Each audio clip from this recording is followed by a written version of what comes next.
प्राचीन काल में देवताओं और असुरों के बीच सदैव संघर्ष चलता रहता था। एक समय देवताओं के राजा इंद्र अपने वैभव और शक्ति के घमंड में चूर हो गए। उसी समय महर्षि दुर्वासा देवलोक आए और उन्होंने इंद्र को एक दिव्य पुष्पमाला दी। इंद्र ने उस माला का सम्मान नहीं किया और उसे अपने हाथी ऐरावत के सिर पर रख दिया। हाथी ने माला गिरा दी। यह अपमान देखकर दुर्वासा ऋषि क्रोधित हो गए और उन्होंने देवताओं को शाप दे दिया कि उनका तेज, बल और सौभाग्य नष्ट हो जाए। शाप का प्रभाव शीघ्र ही दिखाई देने लगा। देवता निर्बल हो गए, उनके यज्ञ निष्फल होने लगे और असुरों ने इस अवसर का लाभ उठाकर देवताओं पर आक्रमण कर दिया। युद्ध में देवता हार गए और असुरों ने तीनों लोकों पर अधिकार कर लिया। पराजित देवता भगवान विष्णु की शरण में पहुंचे।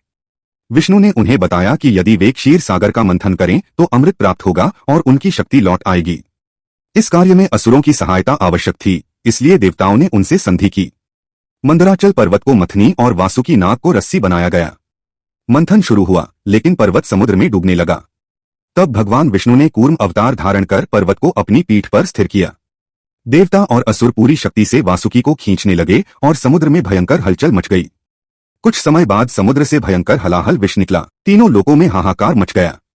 संसार की रक्षा के लिए भगवान शिव ने वह विष पी लिया और अपने कंठ में रोक लिया। तभी से वे नीलकंठ कहलाए। इसके बाद समुद्र से अनेक दिव्य रत्न निकले, कामधेनु, ऐरावत हाथी, अप्सराएं और अंत में माता लक्ष्मी, जिन्होंने भगवान विष्णु को वरमाला पहनाई। अंततः वैद्यराज धन्वंतरी अमृत कलश लेकर प्रकट हुए।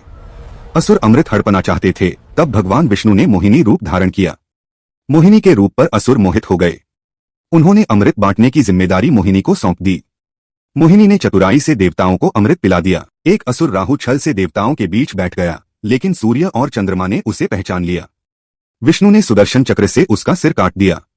अमृत पीकर देवता पुनः शक्तिशाली हो गए।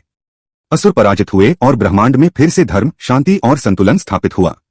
यह कथा हमें सिखाती है कि अहंकार विनाश का कारण है और अंततः विजय सदा